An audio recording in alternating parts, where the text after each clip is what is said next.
What's up, guys? Hey, welcome back to the Leadership Unveiled podcast. I'm Kayla, I'm your host, and today we got an exciting topic for you. I've got my notes over here if you're watching me on YouTube. I've got my laptop just off screen here, and if you're watching this cut, I'll try to have different angles in the episode. I'm looking right at you when I'm looking at my laptop, so welcome if you're joining me on the podcast apps or YouTube. We have it everywhere so you don't miss out. Today we're going to be talking about my word for 2024, which, spoiler alert, I think I put it in the title, is approach. Approach. So I'm going to be sharing how I came upon this word and how this year I'm like leaning into the word. I'm like, I think I need a word. And sorry if you hear in the background. Well, sorry, not sorry. My dog Raleigh is over there. She just didn't want to leave me. She was like, can I stay? Here, come here, make a guest appearance. Come here, Raleigh. Come over here. Come here, babe. Come here, come show your face. You want to come sit with me on the couch? I don't mind. Oh my God, here she comes. Oh my God. Okay, so if you're not watching on YouTube, this is like, you have to watch. She's like, okay, Mom, there's really not that much space. Okay, come sit. Mwah, I love you. Okay, so I have my dog with me today. So it's been a couple years since I chose a word for the year. But every time I pick a word, I feel like it really fuels me. Like it's like a mantra, right? Like if I'm ever struggling or get off course or anything, I'm like, oh yeah, my word. Because the word ends up being your intention for the year. Hi. Can I have kisses? She's like, no. Oh, sorry. The headphones are hard. I love you. Okay, she's like gonna be super distracting because she's so cute.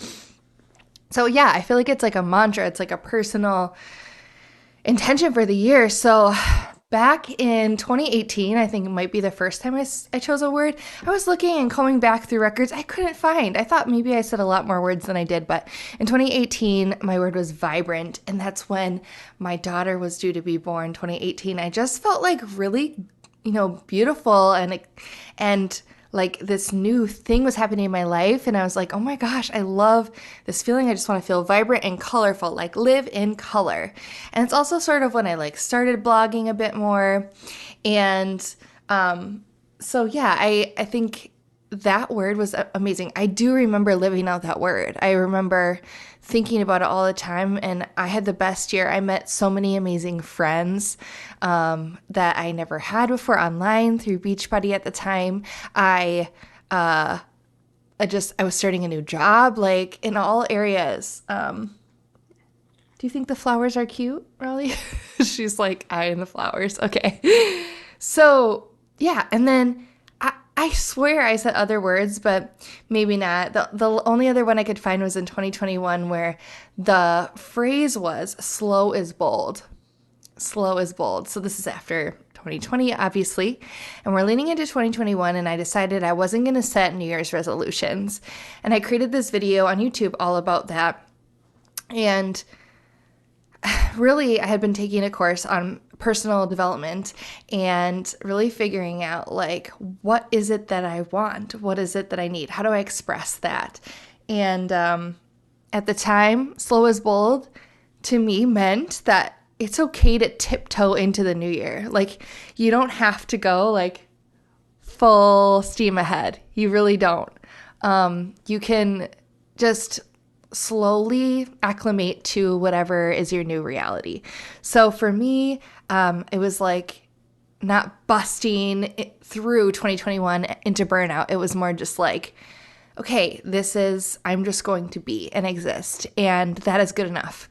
So, but I've been seeing people say that they're choosing words for the year, and I'm like, I really feel pulled to create a word this year.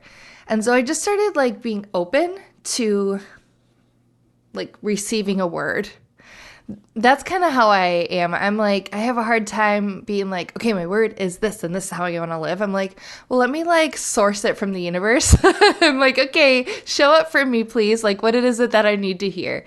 And so I just become like more open and start to, be listening for themes. So this is how I came upon my word. So the first thing was the other thing I wanted to say is that concept of being open to ideas.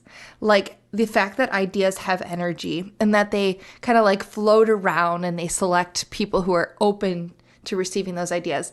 It's something that I learned from Liz Gilbert's book, Big Magic, and she talks about how ideas are living things. And so, yeah, that is kind of why I feel this way, because I feel like if a word's supposed to come to me, it will. So, anyways, there's two different times I've heard the word approach for me, which is my word for this year. And then another situation I had where I started exploring why my business is where it's at that made me pick approach. So let me share with you. The first one was I listened to the Mel Robbins podcast. If you don't listen, like, what are you doing? You have to go check out Mel Robbins. Raleigh is getting more comfortable. Oh, she's going to sit behind me. Okay, so my dog is now behind me. She's like a pillow. Can you... Hi. Okay, she's just like, I'm comfortable. I'm like, okay, that's fine. So Mel Robbins, so she was, I was taking a nap on New Year's Eve because I'm pregnant and tired, right? So she had a guest on there talking about the fear of being social. So as a kid, she had this like social anxiety and she lived with her grandma. Her grandma was raising her. And so her grandma took her out to the mall and they would get food and then they would go just like, she'd be like, wow, I see this man over there. Or I see this person over there sitting by themselves. We should go talk to them. And the girl would be like, oh my gosh, no, like that's my worst nightmare. And her grandma's like, we're just going to go approach them. We're just going to go talk and say hello and have our lunch, right? And so at the time, her grandma was just having her practice like doing the thing that was scary over and over and over, just approaching those behaviors over and over until they just become like no big deal. And this person that was on Mel's podcast, she's highly accoladed, has gone to school and has, I'm sure, her PhD and everything on this, but she studies this cognitive behavioral therapy and essentially CBT. That's what it stands for. Basically approaching over and over and doing the thing that's uncomfortable is a form of cognitive behavioral therapy, which her grandma was doing with her many, many, many years ago before that was a thing. So it was interesting. This whole conversation that Mel had with her was in regards to avoidance versus approach. So I avoid social situations. I'm withdrawing. Okay, but now I'm going to like try to fix that by just approaching the thing that's scary, doing that behavior, which is instead of avoid, it's approach. So I had really never thought of like procrastination or not starting or like putting the thing off as avoidance, even though it's obviously what it is. You just kind of frame it as like procrastination or overwhelm, or you get kind of like frozen, right? But when you think of it as I'm avoiding the thing, then you can start to think of, well, what is the opposite? The opposite is approach. And I really liked that. I just haven't heard anyone use the word approach. It's always like, people always say, and I've said it on the podcast too, it's like action breeds confidence.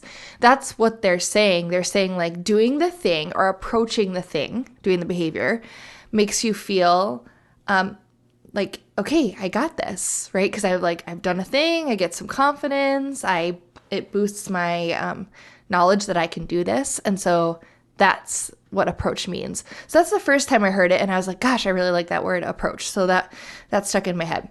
Then it was literally like the next couple days later, I was at home. One of my goals for this year is to meditate more using the Calm app. I just love the Calm app. I would meditate almost daily with it and I can do it super easily. I mean, there's so many different ways to meditate. How I do it is either when I'm laying down to go to bed, I put on the 10-minute meditation and I try not to fall asleep. Most of the times I don't until after, because I'm like really trying to pay attention to the message. Sometimes I do, whatever. There's no wrong way, right? And then other times it's like first thing in the morning, instead of looking and scrolling on social media or checking email, I put the meditation on, and they're just 10 minutes. They're so quick. So I love, there's 3 different people on the app that do daily meditations, and Jay Shetty is one. And his is actually called the Daily J, and they kind of categorize his meditation as like daily wisdom, right? So he has this episode that I favorited, and I will link both the Mel Robbins episode and the Jay Shetty episode or meditation in the show notes, whether you're listening on the app or in the description for YouTube. And Jay Shetty's episode was all about running to, not from, your fears. And he went into this whole lesson on the difference between avoidance versus approach goals. I was like, these are categorized as goals? Okay, now I'm hearing the word approach again, which I don't ever think I've heard of when it comes to goal setting. And I know this has to be my word. So he talked about how avoidance goals and approach goals, there's science behind how your brain processes and decides and motivates itself to meet that goal. So an approach goal is more like, okay, I want to win the gold medal in this Olympic race. So he gave an example of a person who wanted to win this gold medal, right? And so your motivation is like, I want to meet that goal. I'm approaching meeting that goal. And the opposite would be an avoidance goal, which is I do not want to lose this race, right? You see the difference? Like I want to achieve the thing, I want to approach the thing versus I do not want to lose. Like I do not want to be not first, right? I have to win. And there is science that says approach goals, people who have approach goals are much more likely to meet those goals because you're more motivated. And it kind of makes sense, right? They're more framed in a positive way. They're like things that are exciting. Like we can't wait to do the thing, to get there, to reach that goal. Avoidance goals are more anxiety provoking. Like I don't want to lose. I don't want to fail. I don't want to not show up this year. I don't want to not make as much money as I've hoped to make, right? It's so much more of a negative connotation. So twice now I've heard the words avoidance versus approach, and I'm like, okay, I love this word.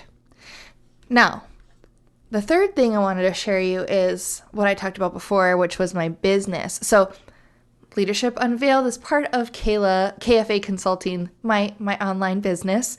So it's really a side hustle. I'm a full-time program manager at a healthcare system. However, I love teaching on leadership.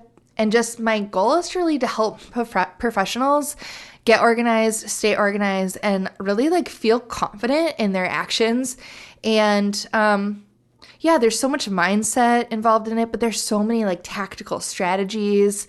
There's different ways to quote unquote approach leadership. And so I'm just like obsessed with this goal. But anyways, my side hustle or my business, KFA Consulting, LLC, I like to do data analysis of it, and I like to reflect on how it's going. And just with 2023, I felt like I started a dashboard, and I looked and I only recorded data for like the first 3 months, and I didn't really do much after that. So while my daughter was home on winter break, which was before the Mel Robbins podcast and before I heard Jay Shetty, I started crunching numbers, right? So if you know me, my training, I'm a lab scientist, so I love data. And I do love Excel spreadsheets, even though I wouldn't say like, you might assume that about me, but I do, right? So I sat down and I was like, okay, how many YouTube watch hours did I have? How many views did I have? How many sales did I make? How much money did I make this year? I'm like, okay, I got to prepare for taxes, be like a responsible adult,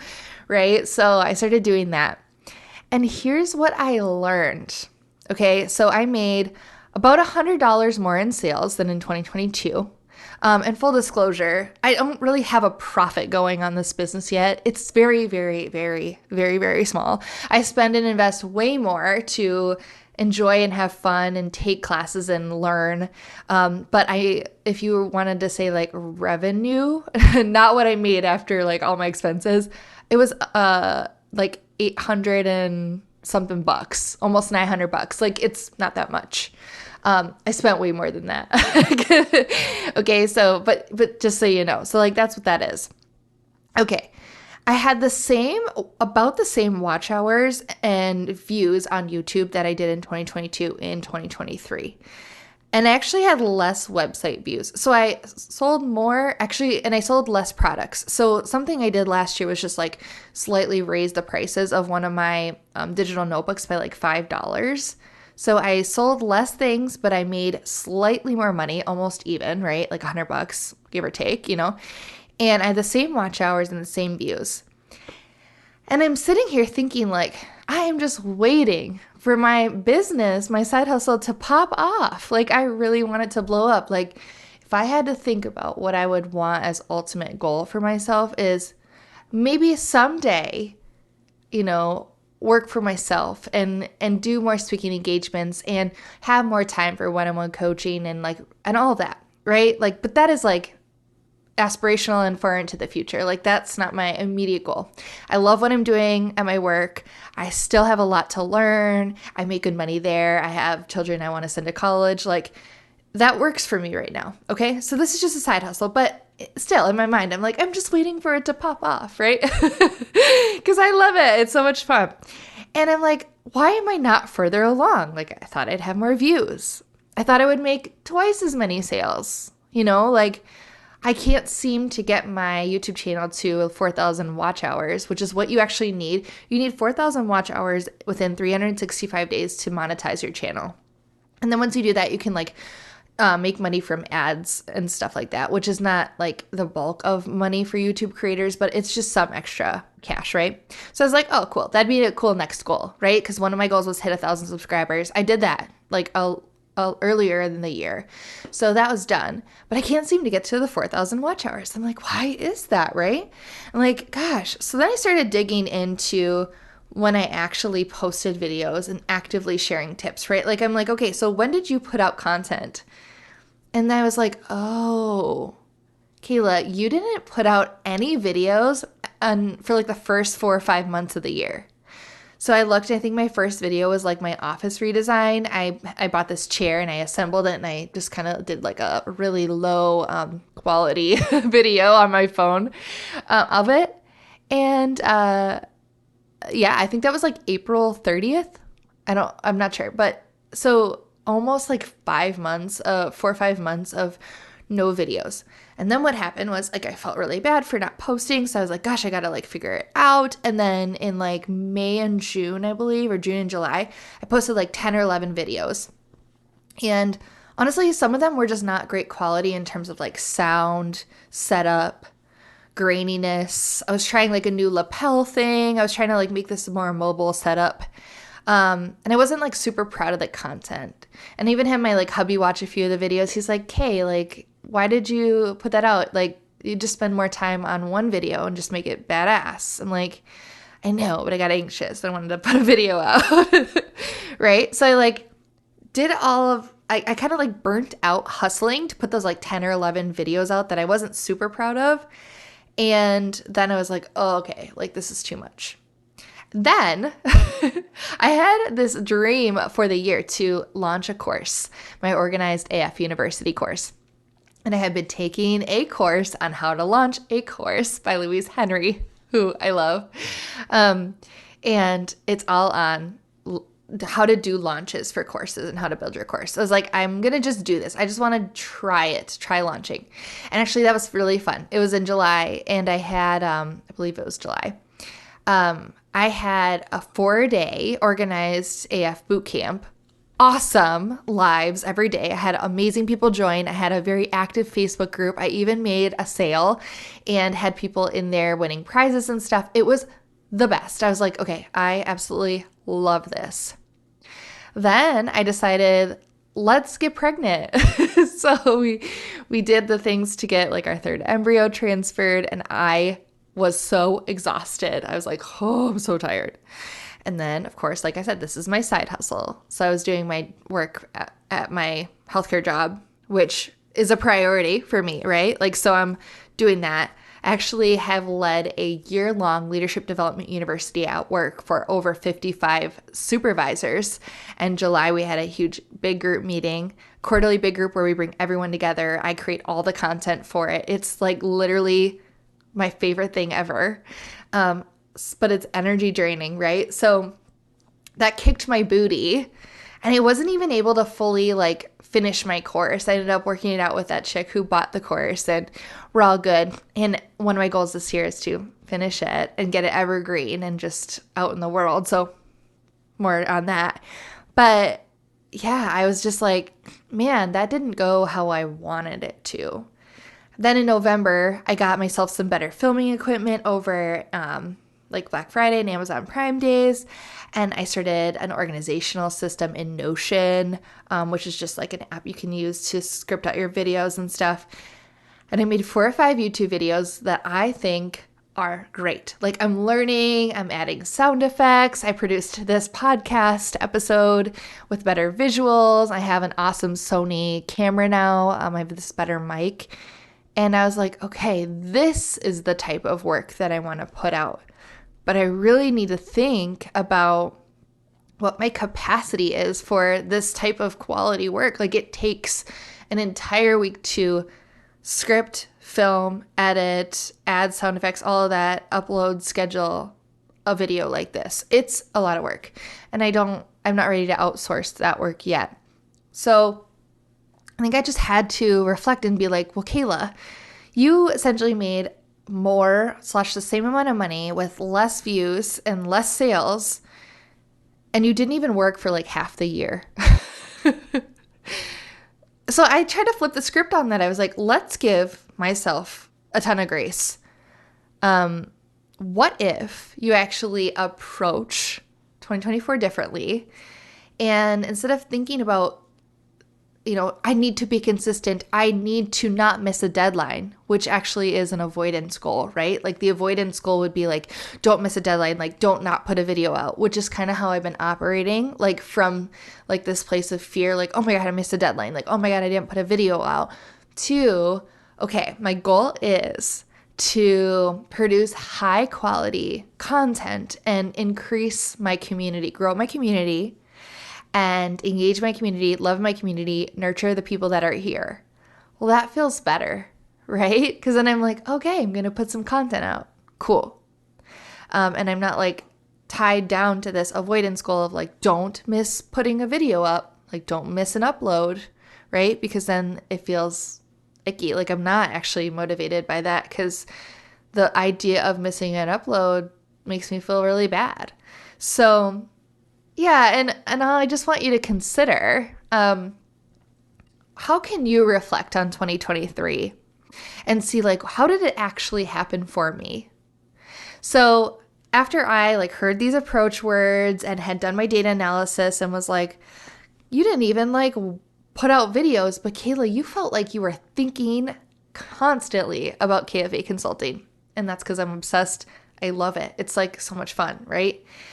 And I was like, oh yeah, my husband's dad passed away in February while we were on vacation. That sucked. It sucked a lot.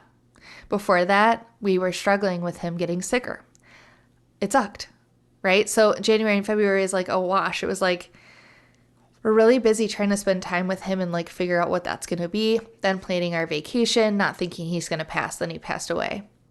And his memorial was over Memorial Day because he wanted a Veterans Affairs service, which was so cool. Like that whole thing was amazing. But you can imagine from mid-February to March to April to May, that's all our family was thinking about. Like I was there supporting my husband, figure out like his finances and like giving him time to like work out moving over leases, his vehicle switched over and all of the accounts that needed closing, and just like every day there'd be a piece of mail for him to deal with. Like just, it's a lot, right? So, and then I was doing the Leadership Development University at work, wanting to prioritize that, right? Like that is my job.